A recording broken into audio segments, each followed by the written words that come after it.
প্রধানমন্ত্রীর চ্যালেঞ্জের জবাবে আমাদের প্রস্তাব। মাননীয় প্রধানমন্ত্রী, আপনি বলেছেন পরিকল্পনা দিন।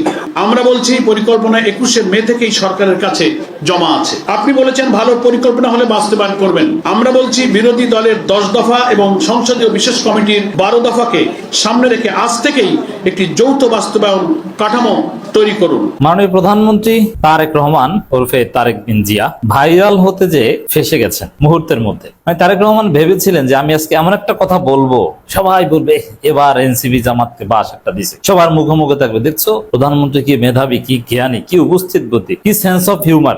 বাংলাদেশের রাজনৈতিক ইতিহাসে এমন ঘটনা এর আগে কখনো ঘটেনি। দেশের প্রধানমন্ত্রী স্বয়ং বিরোধী দলকে সরাসরি চ্যালেঞ্জ ছুড়ে দিচ্ছেন, আর বিরোধী দল সেই চ্যালেঞ্জ শুধু গ্রহণই করলো না, উল্টো এমন এক মাস্টার স্ট্রোক দিল যা দেখে পুরো দেশের রাজনীতি রীতিমতো কেঁপে উঠেছে। আসসালামু আলাইকুম। যারা এই মুহূর্তে ভিডিও দেখছেন, অনুরোধ করব তাদের সকলকে দয়া করে পুরো ভিডিও সম্পূর্ণ ধৈর্য সহকারে দেখবেন। খুবই গুরুত্বপূর্ণ একটা বিষয় নিয়ে আলোচনা করব প্রিয় দর্শক আপনাদের সাথে। আপনারা সকলে অবগত আছেন যে চলমান বিদ্যুৎ সংকট নিয়ে 6 মাসের চ্যালেঞ্জ দিয়েছে বিরোধী দলকে মাননীয় প্রধানমন্ত্রী, এবং প্রধানমন্ত্রীর এই চ্যালেঞ্জকে গ্রহণ করেছে বিরোধী দল জামায়াত ইসলাম। প্রিয় দর্শক শ্রোতামণ্ডলী, প্রধানমন্ত্রীর চ্যালেঞ্জ গ্রহণ করে জামায়াত ইসলামের পক্ষ থেকে কি বলা হলো সেটা আমরা শুনবো এই ভিডিওতে। আপনারা সকলে অবগত আছেন মারাত্মক পর্যায়ে খুবই ভয়াবহ মাত্রায় লোডশেডিং হচ্ছে, দেশের বিদ্যুতের ঘাটতি দেখা দিচ্ছে একের পর এক। আমাদের বিদ্যুৎ জ্বালানি মন্ত্রী একের পর এক বিব্রতকর পরিস্থিতির মধ্যে পড়ছে। তিনি বিভিন্ন ধরনের বক্তব্য দিয়ে সমালোচিত হয়েছেন, আমরা দেখেছি। তিনি কখনো কখনো বলেছেন যে গ্রাম অঞ্চলে লোডশেডিং নেই, গ্রাম অঞ্চলে একবার বিদ্যুৎ গেলে বৈদ্যুতিক তারগুলো লম্বা হওয়ার কারণে বিদ্যুৎ আসতে একটু লেট হয়। কখনো তিনি বলছেন যে ইজি বাইক, ব্যাটারি চালিত ইজি বাইকের কারণে বিদ্যুতের সংকট দেখা দিয়েছে। কখনো বলছে ঘরে ঘরে 5 থেকে 6টা মোবাইল ব্যবহার করা হয়, সেই মোবাইল চার্জ দেওয়ার কারণে বিদ্যুতের এই সংকট বা ঘাটতি দেখা দিচ্ছে। নানা ধরনের উদ্ভট সব যুক্তি তর্ক দাঁড় করাচ্ছে। তার প্রেক্ষিতেই বিরোধী দলের কর্মীরা বা বিরোধী দলের নেতাকর্মীরা তারা রাজপথে বিক্ষোভ সমাবেশ করেছিল, এবং সেটি দেখেই রীতিমতো ক্ষেপে যায় মাননীয় প্রধানমন্ত্রী। তিনি বলেন যে শুধুমাত্র সরকার পতনের আন্দোলন না করে রাজপথে না নেমে যদি পারেন 6 মাসের মধ্যে এই বিদ্যুতের সংকট বা এই বিদ্যুতের সমস্যা সমাধান করে দেখান। প্রধানমন্ত্রী যে চ্যালেঞ্জ ছুড়ে দিয়েছিল 6 মাসে, সেই চ্যালেঞ্জ অ্যাকসেপ্ট করে বিরোধী দল জামায়াত ইসলামের পক্ষ থেকে কি বলা হয়েছে, কি বার্তা দেওয়া হয়েছে প্রধানমন্ত্রীর উদ্দেশ্যে, সেটি আমরা দেখব, তারপরে কথা বলবো। প্রধানমন্ত্রীর চ্যালেঞ্জের জবাবে আমাদের প্রস্তাব। মাননীয় প্রধানমন্ত্রী, আপনি বলেছেন পরিকল্পনা দিন। আমরা বলছি পরিকল্পনা 21শে মে থেকেই সরকারের কাছে জমা আছে। আপনি বলেছেন ভালো পরিকল্পনা হলে বাস্তবায়ন করবেন। আমরা বলছি বিরোধী দলের 10 দফা এবং সংসদীয় বিশেষ কমিটির 12 দফাকে সামনে রেখে আজ থেকেই একটি যৌথ বাস্তবায়ন কাঠামো তৈরি করুন। সরকার, বিরোধী দল, পেট্রোবাংলা, বপেক্স, বিপিডিপি, প্রকৌশলী, ব্যবসায়ী ও স্বাধীন জ্বালানি বিশেষজ্ঞদের নিয়ে নিয়মিত পর্যালোচনার ব্যবস্থা করুন, এবং আজ থেকে 90 দিন পর জাতীয় সংসদে অগ্রগতির প্রতিবেদন দিন। কোন সুপারিশ বাস্তবায়িত হয়েছে, কোনটি হয়নি, কত গ্যাস বেড়েছে, কত সিস্টেম লস কমেছে, কত অবৈধ সংযোগ বিচ্ছিন্ন করা হয়েছে, জনগণ সেই হিসাব দেখুন। আমাদের প্রস্তুত করা খসড়ায়ও 90 দিন পর অগ্রগতির প্রতিবেদন সংসদে উপস্থাপন এবং বিরোধী দলের সদস্য সহ বিশেষ কমিটির মাধ্যমে নিয়মিত পর্যালোচনার প্রস্তাব রয়েছে। শেষ কথা, সম্মানিত সাংবাদিক বন্ধুগণ, আমরা এই সরকারকে ব্যর্থ দেখতে চাই না। কারণ জ্বালানি সংকটে সরকার ব্যর্থ হলে শুধু সরকার ক্ষতিগ্রস্ত হয় না, দেশ ক্ষতিগ্রস্ত হয়। ক্ষতিগ্রস্ত হন সেই মা যিনি সকালে চুলা জ্বালাতে পারেন না। ক্ষতিগ্রস্ত হন সেই শ্রমিক যার কারখানায় উৎপাদন বন্ধ হয়ে যায়। ক্ষতিগ্রস্ত হন সেই উদ্যোক্তা যিনি সময় মতো পণ্য তৈরি বা রপ্তানি করতে পারেন না। ক্ষতিগ্রস্ত হয় দেশের অর্থনীতি। তাই রাজনৈতিক মতপার্থক্য থাকুক, সমালোচনা থাকুক, কিন্তু জ্বালানি নিরাপত্তার প্রশ্নে আমাদের প্রতিযোগিতা হোক, কে বেশি কার্যকর সমাধান দিতে পারে, কে বেশি স্বচ্ছ থাকতে পারে, কে জনগণের কাছে বেশি জবাবদিহি করতে পারে। এবং এর সাথে জড়িত হাসপাতালের রোগীদের সেবা কার্যক্রম, তাও সেটা পায় না। চিকিৎসা সেবা দারুণভাবে বিঘ্নিত হয়। মাননীয় প্রধানমন্ত্রীকে আমরা বলতে চাই, আমাদের পরিকল্পনা আপনার সরকারের কাছেই আছে। আজ আবারও আমরা সেটি সামনে রাখলাম। এখন প্রশ্ন একটাই, বাস্তবায়ন শুরু হবে কবে? নাকি আবার নতুন পরিকল্পনা ও নতুন কমিটির অপেক্ষায় থাকতে হবে? আমরা 90 দিন পর আবার হিসাব চাইবো, সরকারকে বিব্রত করার জন্য নয়, দেশের মানুষের পক্ষে। আর দেশের স্বার্থে সরকার যদি কোনো কার্যকর, স্বচ্ছ ও বৈজ্ঞানিক উদ্যোগ নেয়, দায়িত্বশীল বিরোধী দল হিসেবে আমরা সরকারের সব সেই মাননীয় প্রধানমন্ত্রী তারেক রহমান ওরফে তারেক বিন জিয়া ভাইরাল হতে যে ফেসে গেছেন মুহূর্তের মধ্যে। এটা আবার কেমন কথা? প্রধানমন্ত্রী আবার ভাইরাল হওয়া কিনা? প্রধানমন্ত্রীর উপর কেউ আছে না? প্রধানমন্ত্রী হিসাবেও ভাইরাল হতে মন চায় কি সেটা? তারেক রহমান ভেবেছিলেন যে আমি আজকে এমন একটা কথা বলবো, সবাই বলবে এবার এনসিপি জামাতকে বাস একটা দিছে, সবার মুখে মুখে থাকবে, দেখছো প্রধানমন্ত্রী কি মেধাবী, কি জ্ঞানী, কি উপস্থিত গতি, কি সেন্স অফ হিউমার। এভাবে ভাইরাল হতে প্রধানমন্ত্রী কেন, ডোনাল্ড ট্রাম্পও চায় একটু হিউমারাস কথা বলতে, পৃথিবীব্যাপী তার কথা নিয়ে আলোচনা হবে। এরকম একটু ভাইরাল হতে চেয়েছেন মাননীয় প্রধানমন্ত্রী জনাব তারেক রহমান। কি বলে যে কিছু লোক হারিকেন সামনে নিয়ে বিদ্যুতের জন্য আন্দোলন করছে, অথচ তাদের পেছনে ফ্যান করছে। এর মানে এনসিপি, মাননীয় প্রধানমন্ত্রী তারেক রহমান এই বক্তব্য দেওয়ার একদিন আগে যাত্রাবাড়িতে ঢাকা মহানগর দক্ষিণের উদ্যোগে একটা সমাবেশ করেছে। সেই সমাবেশে অনেকগুলো দাবির মধ্যে একটা ছিল এই জ্বালানি সংকট নিরসন এবং বিদ্যুৎ সমস্যার সমাধান। তো সেখানে প্রতীকী অর্থে তারা হারিকেন নিয়ে আন্দোলন করেছে, হারিকেন সামনে রেখেছে। তো এইটা নিয়ে একটু ট্রল করে ভাইরাল হতে চেয়েছিলেন, কিন্তু আসিফ মাহমুদ সজীব ভুইয়া মুহূর্তের মধ্যে প্রধানমন্ত্রীকে ফাঁসিয়ে দিয়েছেন। বলছেন যে মাননীয় প্রধানমন্ত্রী, যে ফ্যান লাইট আপনারা দেখেছেন, যে মাইক, ওটা তো জেনারেটরে চলছে, ওটা তো বিদ্যুৎ না। তাহলে তারেক রহমানের যে এই বুদ্ধিদীপ্ত যে উৎপাদের একটু চেষ্টা, ছাত্র দলের লোকজন দেখলাম খুব খুশিতে খুশিতে শেয়ার করেছে, এটা মাঠে মারা খেয়েছে আসিফ মাহমুদ সজীব ভুইয়ার বক্তব্যের মধ্য দিয়ে। আর দ্বিতীয় কথা হচ্ছে যে এখানে বিদ্যুতের লোডশেডিং এর প্রতিবাদ করা হচ্ছে। ইট ডাজন্ট মিন দ্যাট বিদ্যুৎ একদম আসে না। তো কিছু কিছু সময় ফ্যান জেনারেটরে না চললে এমনিতেও চলতে পারে, মাইক চলতে পারে। এটা তো আর এর মানে কি, তাহলে কি প্রতিবাদ করা যাবে না? প্রতিবাদটা তো লোডশেডিং এর। লোডশেডিং ডাজন্ট মিন দ্যাট একদম বিদ্যুৎ থাকে না। Suspension of supply of electricity for the time being, ছোটকালে লোডশেডিং কারাগারা করেছেন আপনারা সাময়িক সময়ের জন্য। প্রতিবাদটা তো ওই সময়টার জন্য। আর দ্বিতীয় হচ্ছে হারিকেন নিয়ে প্রতিবাদ করা, এটা একটা প্রতীকী প্রতিবাদ। এর মানে এই নয় যে আসলে হারিকেন দরকার। এই জিনিসটা কি প্রধানমন্ত্রী বুঝেন না? বিএনপি হারিকেন মিছিল করে নাই, মির্জা ফখরুল থেকে শুরু করে সবাই। তো এই প্রতীকী একটা প্রতিবাদ। এখানে বিদ্যুৎ অরিজিনালি যদি সত্যিকার অর্থে বিদ্যুৎ দিয়েই ফ্যান এবং মাইক চলতো, আসলে প্রধানমন্ত্রী বলেছেন যে বিদ্যুৎ দিয়ে ফ্যান মাইক চলেছে, কিন্তু আসলে না। যদি চলতো তারপরও হারিকেন নিয়ে মিছিল করা, এটাই সিস্টেম, এটার একটা প্রতীকী তাৎপর্য আছে। প্রতিবাদটা তো এভাবেই করতে হয়। বিএনপিও তো এইভাবেই প্রতিবাদ করেছে। তাহলে প্রধানমন্ত্রী ভাইরাল হতে পারলেন না, বরং উল্টো ধরা খেয়েছে। প্রধানমন্ত্রী আরো কিছু বিষয়ে চমৎকার কথা বলেছেন। তিনি চ্যালেঞ্জ ছুড়ে দিয়েছেন বিরোধী দলকে যে আমাদের 10 বছর মেয়াদী পরিকল্পনা আছে জ্বালানি সংকট নিরসনের বা জ্বালানি ব্যবস্থাপনার, বিদ্যুৎ নিয়ে। আপনারা 3 মাসের একটা পরিকল্পনা দেন না, 3 মাসের মধ্যে, বা 6 মাসের দেন না, 6 মাসের মধ্যে দেন না। চ্যালেঞ্জ ছুড়ে দিয়েছেন, পারলে দেন, চ্যালেঞ্জ দিলাম। যদি পরিকল্পনা দিতে পারেন, যদি সেটা যৌক্তিক হয়, আমরা গ্রহণ করব। এই চ্যালেঞ্জ তো অলরেডি পিনাকি ভট্টাচার্য নিয়ে ফেলেছেন। তিনি মাননীয় প্রধানমন্ত্রী বক্তব্য দেওয়ার একদিন আগেই যে পলিসি প্রেসক্রিপশন করেছেন, ফ্রান্স থেকে শুরু করে পুরো ইউরোপের ব্যবস্থাপনার আঙ্গিকে, এবং আমিরে জামাত ভারপ্রাপ্ত রাষ্ট্রপতির কাছে চিঠি দিয়েছেন যাতে সংসদের অধিবেশন আহ্বান করা হয়। ঠিক আছে, তাহলে জামাত তো চ্যালেঞ্জ গ্রহণ করতেই অলরেডি চ্যালেঞ্জ গ্রহণ করেছে, এটা তো বোঝা যায়। কারণ সংসদে তো পলিসি নিয়েই আলোচনা হবে। সংসদের অধিবেশন ডাকতে কেন আমিরে জামাত চিঠি দিয়েছেন? কারণ তার কাছে পলিসি আছে, তিনি সমস্যা সমাধান করতে পারবেন। দর্শক, এটা হচ্ছে প্রধানমন্ত্রী একটা চাপাবাজি। অবশ্যই বিরোধী দলের কাছে অল্টারনেটিভ পলিসি আছে। আর পিনাকি ভট্টাচার্য দেখেন, যেমন বিদ্যুৎ খাতের এটা সংকটের সমাধান আছে, আপনি বিদেশিদের এখানে আসার সুযোগ করে দেন, অনেকটা প্রাইভেটাইজ করে দেন। এখানে একটা প্রতিযোগিতা, একদম পুরোপুরি সরকারের একক কোনো একটা প্রতিষ্ঠান দিয়ে সাপ্লাই দিতে হবে না, অনেকগুলো বিদ্যুৎ কোম্পানি থাকবে, যে যেটা থেকে নেয় জাস্ট তার একটা থাকবে। আমাদের যে ব্রডব্যান্ড কানেকশন নেই, আমরা ওইরকম বিভিন্ন কোম্পানি থাকবে, আপনি যার কাছ থেকে ইচ্ছে তার কাছ থেকে নেবেন, যারটার দাম কম, সার্ভিস ভালো, তার কাছ থেকে নেবেন। লোডশেডিং কোন একটা কোম্পানির পছন্দ যদি না হয়, তাহলে যারটা লোডশেডিং হয় না, যেমন ইন্টারনেট, কোনটা একটু মাঝে মাঝে ইন্টারাপশন হয় না, যেটা একদম কোনো ইন্টারাপশন হয় না, আপনি তাদের কাছ থেকে নেবেন। হ্যাঁ, এটি গ্রহণ করেন, পারবেন না।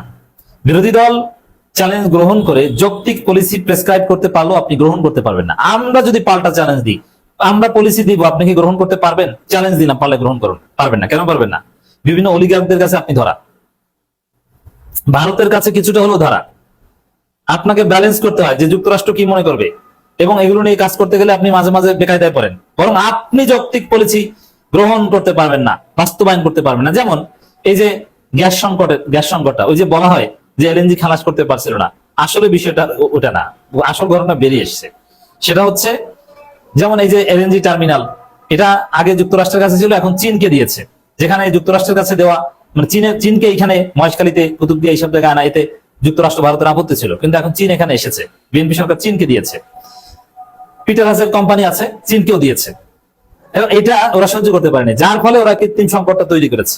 এখানে যুক্তরাষ্ট্র এবং ভারতের ষড়যন্ত্র আছে। তা আপনি তো পলিসি দিলেই গ্রহণ করতে পারবেন না। আপনার অমুকে যুক্তরাষ্ট্রকে খুশি করতে হবে, তমুকে খুশি করতে হবে, ভারত কি মনে করে এগুলো। বরং আপনাকে চ্যালেঞ্জ দিলে আপনি সেই চ্যালেঞ্জ গ্রহণ করতে পারবেন না, যে আপনি বিরোধী দলের যৌক্তিক পলিসি গ্রহণ করতে পারবেন কি পারবেন না। আসল ঘটনা হচ্ছে এটা, চ্যালেঞ্জ দিলে হবে ভালো জায়গায়। এরপরে মাননীয় প্রধানমন্ত্রী আরো কিছু বিষয়ে চমৎকার কথা বলেছেন। এটা একদিক ভালো যে আসলে জামাত যে সত্যিকার অর্থে বিরোধী দল সেটা ফুটে ওঠে। আজকে প্রধানমন্ত্রীর বক্তব্যে এটা স্পষ্ট হয়েছে। যেমন 71, 86, 96 সালে ভুল করেছেন, জামাতকে উদ্দেশ্য করে বা বিরোধী দলকে উদ্দেশ্য করে বলেছেন। 71, 86, 96 সালে ভুল করেছেন। 26 সালে এসেও মানুষকে বিভ্রান্ত করে কি সব টিকিট বিক্রি করেছেন। এসব মিথ্যা রাজনীতি থেকে বেরিয়ে আসুন, এর জবাব দেওয়া প্রয়োজন। প্রথম কথা হচ্ছে যে 71 সালে জামাত ভুল করেছে। 71-এর জামাতের ভূমিকা নিয়ে খোঁচা দেওয়া, এটা যে কেউ দিতে পারে। এই জায়গা জামাতকে এই খোঁচা সহ্য করতে হবে, এবং এই খোঁচা সহ্য করে, সমালোচনা সহ্য করে মাথায় নিয়েই জামাত প্রধান বিরোধী দল হয়েছে, এবং জামাত এটা সহ্য করতে পারে। অতএব 71 নিয়ে জামাতকে আপনি সমালোচনা করতে পারেন, এটা আপনার অধিকার। 71 আসলে জামাত ভুল করেছে।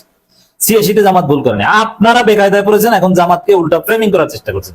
86-তে বিএনপি জামাত সহ সিদ্ধান্ত হয়েছিল নির্বাচন করবে না। এক পর্যায়ে বিএনপি জামাত সহ সিদ্ধান্ত হয়েছে আওয়ামী লীগ সহ নির্বাচন করবে।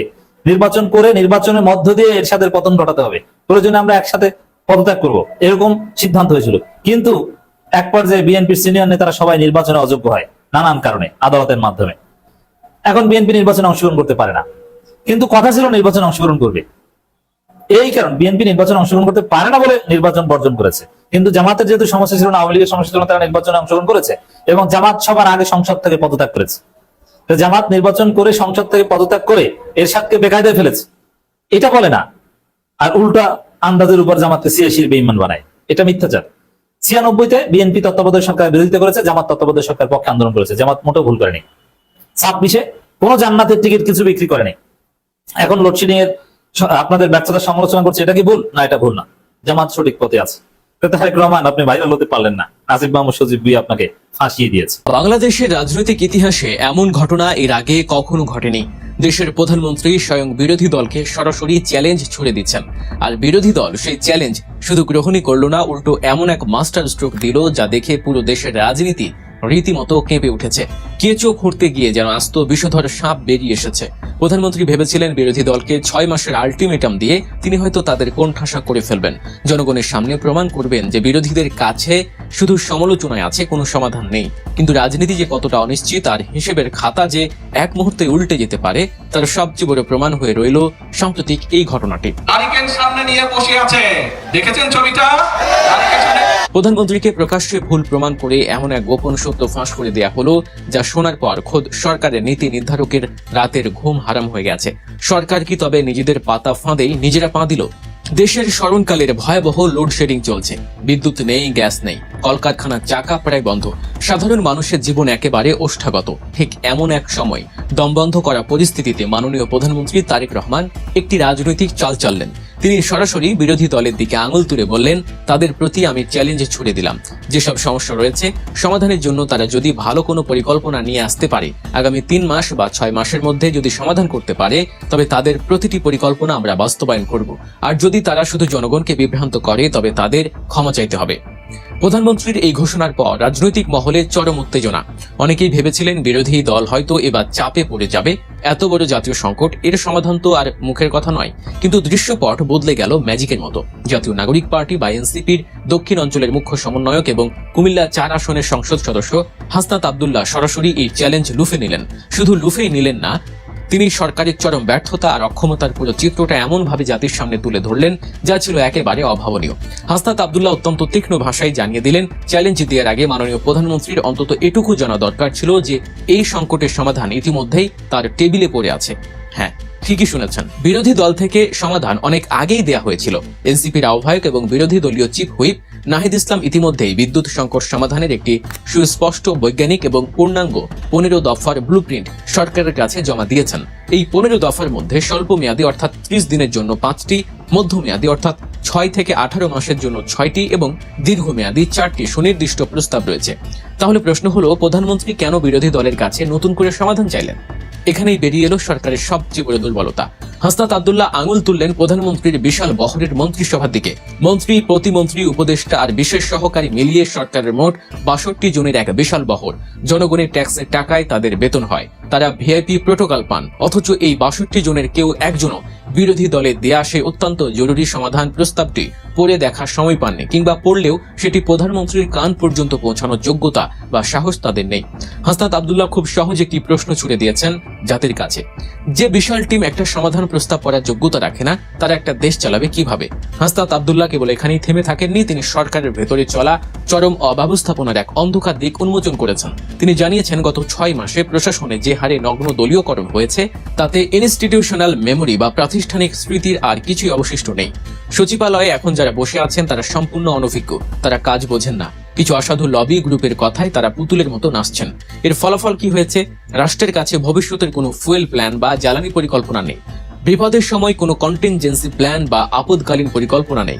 সরকার সাধারণ মানুষকে ডলার সংকটের কথা বলে বোকা বানাচ্ছে, বলছে টাকা নেই বলে বিদ্যুৎ কেনা যাচ্ছে না, অথচ হাসনাত আব্দুল্লাহ চোখে আঙুল দিয়ে দেখিয়ে দিলেন সরকারের আত্মঘাতী সিদ্ধান্তগুলো। সরকার ভর্তুকি কেটেছে ঠিক সেই জায়গা থেকে যেখান থেকে সরাসরি বিদ্যুৎ উৎপাদন হয়, অথচ অন্যদিকে হাজার হাজার কোটি টাকা গিলে খাচ্ছে ক্যাপাসিটি চার্জ। অর্থাৎ বিদ্যুৎ কেন্দ্রগুলো বসে বসে কোনো উৎপাদন না করেই হাজার কোটি টাকা নিয়ে যাচ্ছে, আর সরকার সেই চুক্তিতে হাতে দেওয়ার সাহসটুকুও দেখাচ্ছে না।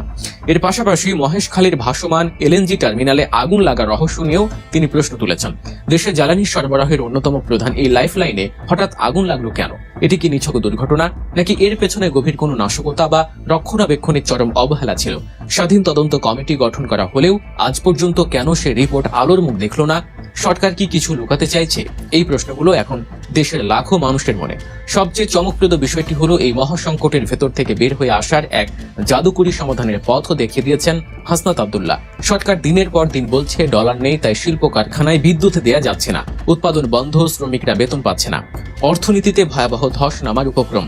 কিন্তু হাসনাত আব্দুল্লাহ মনে করিয়ে দিলেন অন্তর্বর্তীকালীন সরকারের আমলেই অনুমোদিত হওয়া একটি মাস্টার প্ল্যানের কথা, যার নাম মার্চেন্ট পাওয়ার পলিসি 2025। এই পলিসিটি এমন এক জাদুর কাঠি যা বাস্তবায়ন করলে রাতের আধারেই এই শিল্প সংকটের সমাধান হয়ে যেতে পারে। এই পলিসি অনুযায়ী বেসরকারি বিদ্যুৎ উৎপাদকরা সরাসরি বড় বড় শিল্প কারখানার কাছে জাতীয় গ্রিড ব্যবহার করে বিদ্যুৎ বিক্রি করতে পারবে। এর জন্য সরকারের কোষাগার থেকে একটি টাকাও খরচ হবে না, সরকারের কোনো ডলারও লাগবে না। উৎপাদক এবং ক্রেতা নিজেরাই বিদ্যুতের দাম ঠিক করবে, আর বাংলাদেশ এনার্জি রেগুলেটরি কমিশন বা বিইআরসি শুধু বিষয়টি তদারকি করবে। বাড়তি যে বিদ্যুৎ থাকবে তা সরাসরি জাতীয় গ্রিডে যোগ হবে। এতে লাভ হবে দেশের অর্থনীতির, সাধারণ মানুষের এবং লাখো শ্রমিকের। একটি টাকা খরচ না করে কোনো রকেট সায়েন্স ছাড়াই এমন একটি দুর্দান্ত নীতি হাতে থাকার পরও সরকার কেন দিনের পর দিন এটি ফেলে রেখেছে? কেন তারা দেশের শিল্প খাতকে ধ্বংসের মুখে ঠেলে দিচ্ছে? হাসনাত আব্দুল্লাহর এই সাবলীল এবং অকাট্য যুক্তির পর পুরো রাজনৈতিক দৃশ্যপট এখন সরকারের বিপক্ষে চলে যাচ্ছে। প্রধানমন্ত্রী যে 6 মাসের আলটিমেটাম বিরোধী দলকে দিয়েছিলেন, সেই ঘড়ির কাঁটা এখন উল্টো সরকারের দিকেই ঘুরছে। হাসনাত স্পষ্ট করে জানিয়ে দিয়েছেন, সমাধান বিরোধী দলের হাতে নেই, সমাধান এখন সরকারের টেবিলে, ক্ষমতা সরকারের হাতে। তাই আগামী 6 মাস পর জনগণ বিরোধী দলের কাছে নয়, বরং এই সরকারের কাছেই জবাব চাইবে। জনগণ জানতে চাইবে, সমাধান হাতে থাকার পরও কোন অযোগ্যতা আর ব্যর্থতার কারণে দেশকে এমন অন্ধকারে ডুবিয়ে রাখা হয়েছিল।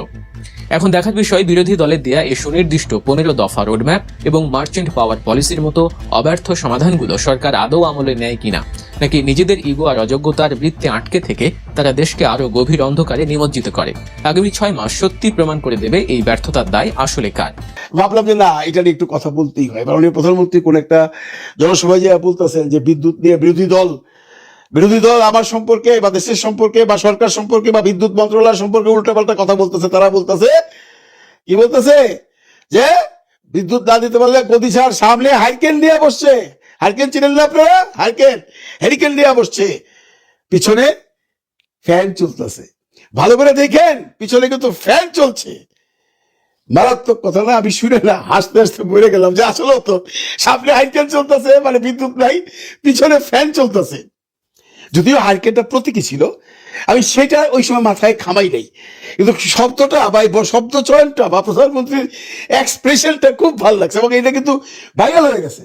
মানে মাননীয় প্রধানমন্ত্রী দেশে আসবার পর অনেক ভাষণ দিচ্ছেন, কিছু কিছু কথা ভাইরাল হয়েছে, কিন্তু এটা কিন্তু প্রচুর ভাইরাল হয়েছে, আপনারা দেখছেন কিনা জানি না। সামনে হাইকেল পিছনে ফ্যান, তো এরপরেই আবার পুরা মানে সিচুয়েশনটা পাল্টে গেল না। কিন্তু আসিফ মাহমুদ সজীব ভুইয়া তার সাথে সাথেই যখন ঘটনাটা ঘটাইছে প্রধানমন্ত্রী সাথে সাথে একটা স্ট্যাটাস দিয়েছে, মাননীয় প্রধানমন্ত্রী পিছনে যে ফ্যান চলছে সেটা হইলো জেনারেটরের ফ্যান। এখন পাবলিক তো এটা বুঝবে না কোনটা জেনারেটরের ফ্যান কোনটা ইলেকট্রিসিটির ফ্যান, আর পাবলিক এইটাও মাথায় নিতে চাইতেছে না যে হারিকেন গুলো যে দেখাচ্ছে বিরোধী দল থেকে সেটা প্রতীকী। এনিওয়ে, মাননীয় প্রধানমন্ত্রী বিদ্যুৎ সম্পর্কে আজকে পরিষ্কার ভাষায় বলে দিছে বিদ্যুৎ আসতে সময় নিবে। কতদিন সময় নিবে উনি কিন্তু বলেন না, এখানে একটা বুদ্ধিমানের পরিচয় দিচ্ছেন এবং ওনাকে একটা ব্যাপারে ধন্যবাদ দিতেই হয়। জনগণকে বলছেন বিদ্যুৎ বিভ্রাটের জন্য আজকে যে সমস্যাগুলো আপনারা ফেস করতেছেন এর জন্য আমি দুঃখিত। এনাফ, একটা মাননীয় প্রধানমন্ত্রী এই কথা বলার পরে এনাফ। কিন্তু পাবলিক কি ঠান্ডা হয়ে গেছে? না, যত যাই বলেন, আমার পেটে যদি ভাত না থাকে, আমার ঘরে যদি বিদ্যুৎ না থাকে, আমার ঘরে যদি গ্যাস না থাকে, আপনি যত মধুর কথাই বলেন মাননীয় প্রধানমন্ত্রী, মানুষ কিন্তু স্বস্তিতে থাকবে না। এনিওয়ে, ওই বক্তৃতায় আপনি আরেকটা কথা বলছেন, আমি বিরোধী দলকে বলছি, আহ্বান করছি 3 মাস না 6 মাস সময় দিলাম, আপনারা সমাধানে আসেন, সমাধানের প্রপোজাল নিয়ে আসেন, খামাখা পিছনে কথা বলে লাভ নেই, সমাধানে আসেন। আপনাদের প্রপোজাল যদি অ্যাকসেপ্টেবল হয় সরকার সেটা গ্রহণ করবে। বাহ, এটাও একটা ভালো কথা। এটার উত্তর কিন্তু হাসনাত আব্দুল্লাহ আমার সাথে সাথেই অনলাইনে আইসা তার ফেসবুকে দিয়ে দিয়েছে, হ্যাঁ মাননীয় প্রধানমন্ত্রী আপনার এই চ্যালেঞ্জ আমরা গ্রহণ করলাম অন বিহাফ অফ 11 দল, মানে বিরোধী দল। এখন দেখা যাক কি হয়। এখন এই যে চ্যালেঞ্জটা দেওয়া হয়েছে এরা কিভাবে করবে সেটা ওদের প্ল্যান, কিন্তু আমরা যতটুকু বুঝি ভাই যে বিদ্যুৎ সেক্টরটা পৃথিবীর সব বড় বড় দেশে কিন্তু প্রাইভেট সেক্টরে চলে গেছে। জি, আমি দায়িত্ব নিয়ে বলতেছি। আবার মাননীয় প্রধানমন্ত্রী যখন ইংল্যান্ডে ছিলেন উনি ওইখানেও দেখছেন যে বিদ্যুৎ সরকারের কাছে নাই, বিদ্যুৎ ডিস্ট্রিবিউশন হচ্ছে, উৎপাদন করে ডিস্ট্রিবিউশন করতেছে প্রাইভেট কোম্পানিজ। ইংল্যান্ডে বেশ বড় বড় কিছু কোম্পানিজ আছে, ওরা বিদ্যুৎ সাপ্লাই দিচ্ছে, জনগণের কাছে পয়সা নিচ্ছে। ইংল্যান্ডের বড় বড় কোম্পানিগুলো কি, নামগুলো একটু দেখেন, British gas, EDF, Octopus energy, EON, etcetera etcetera. এইটা মাননীয় প্রধানমন্ত্রীও জানে যে ব্রিটেনে, গ্রেট ব্রিটেনে বিদ্যুৎ প্রাইভেট সেক্টর, শুধু গ্রেট ব্রিটেন কেন, আপনি যদি আশেপাশে সবগুলো লিস্ট দেখেন, আমি আপনাদের লিস্টগুলো পাশে দেখাচ্ছি, জার্মানি, সুইডেন, ফিনল্যান্ড, নরওয়ে, সবগুলো দেশই বিদ্যুৎ প্রাইভেট সেক্টর। আমাদের সুইডেনের বিভিন্ন কোম্পানি আছে তারা বিদ্যুৎ সরবরাহ করে। আমি যখন ঘুম থেকে উঠি তখন দিকে টেলিফোন, আননোন নাম্বার থেকে ফোন ধরি, ভাই তুই কোন কোম্পানির বিদ্যুৎ দেশ, কত টাকা বিল দেশ, আমি যদি বলি এত টাকা দেই, অমুক কোম্পানিটা নেই, বলে যে না আমাদেরটা নাও, আমরা এই ফ্যাসিলিটি দেবো। মানে লাইকে আছে 4-5টা কোম্পানি আছে, খালি পাবলিক রে ডিস্টার্ব করতেছে এবং বলতেছে তুমি ওইটা ছেড়ে এইখানে আসো, মানে কম্পিটিশন মার্কেট। মাননীয় প্রধানমন্ত্রীটা জানেন, ইংল্যান্ডে যেহেতু ছিলেন ওইখানে উনি এইভাবেই বিদ্যুৎ বিল দিয়েছেন, উনি জানেন কতগুলো কোম্পানি ইংল্যান্ডে আছে প্রাইভেটলি সেক্টরে কাজ করতেছে। তো আমাদের দেশের বিদ্যুৎ ব্যবস্থাটা প্রাইভেটলি সেক্টরে দেওয়া যায় না, টু দ্য ফরেন কোম্পানিজ দেওয়া যায়। তো সেই কোম্পানি দেশে আসবে, দেশে এসে এলএনজি ইম্পোর্ট করবে, নিজের শিপ দিয়ে ইম্পোর্ট করবে, সেটাকে তরল গ্যাস করে সাপ্লাই দিবে, গেল এলএনজি, সেই এলএনজি আবার তারা বিদ্যুতের জন্য সাপ্লাই দিয়ে পয়সা নিবে, পাবলিককে যেটা দিবে তারা পাবলিক তাদের টাকা দিবে, কারণ পাবলিক তো টাকা দিচ্ছে রে ভাই। এখন যে ডেসকার বা ডেসকো এবং পল্লী বিদ্যুৎ যে আমাদেরকে বিদ্যুৎ দিচ্ছে, আমরা কি পয়সা দিচ্ছি না? আমরা তো মাসে মাসে বিল শোধাচ্ছি, তাদেরও বিল শোধাবো। তারা বিলিয়ন বিলিয়ন ডলার এখানে ইনভেস্ট করে এগুলোর অবকাঠামো করে উৎপাদন করে সাপ্লাই দিয়ে আমাদের কাছ থেকে টাকা দিবে। দিয়ে দেন না মাননীয় প্রধানমন্ত্রী, দিয়ে দেন। বহু কোম্পানি আছে ইউরোপ আমেরিকাতে, বহু কোম্পানি আছে একদম সাদরে গ্রহণ করবে। তারা তাদের জাহাজে এলএনজি আনবে, তাদের প্ল্যান্টেই তারা এটাকে তরল গ্যাস করবে, সেটা আবার আপনার কাছে বিক্রি করবে, আপনি এটাতে বিদ্যুৎ উৎপাদন করবেন এবং সেই উৎপাদিত বিদ্যুৎ সে একেবারে আপনার কাছ থেকে নিয়ে পাবলিকলি বন্টন করবে। এইখানে কোনো 2 নম্বরই থাকবে না বাংলাদেশে যেটা আছে এখন। কুইক রেন্টালে দিচ্ছে, তাদের সাথে কন্ডিশন কি আমরা শুনলাম, কুইক রেন্টালের জন্য বিদ্যুৎ উৎপাদন হোক আর না হোক বছরে 40,000 কোটি টাকা সরকারকে দিতে হয়। ব্যান্ডিট, সব বন্ধ করে দেন, সব নিয়ে খাদায় দেন, খাদায় দিয়ে আপনি, হ্যাঁ সময় লাগবে, আপনি এইভাবে করেন। আপনি তো ইউরোপ সম্পর্কে জানেন, আপনি আমেরিকা সম্পর্কে জানেন, আপনি তো সব জানেন, সারা পৃথিবীর সবকিছু খবর রাখেন। আপনি যেটা করতে পারেন এটা বিরোধী দলেরও লাগবে না এবং তারা সেটা বারণও করবে না।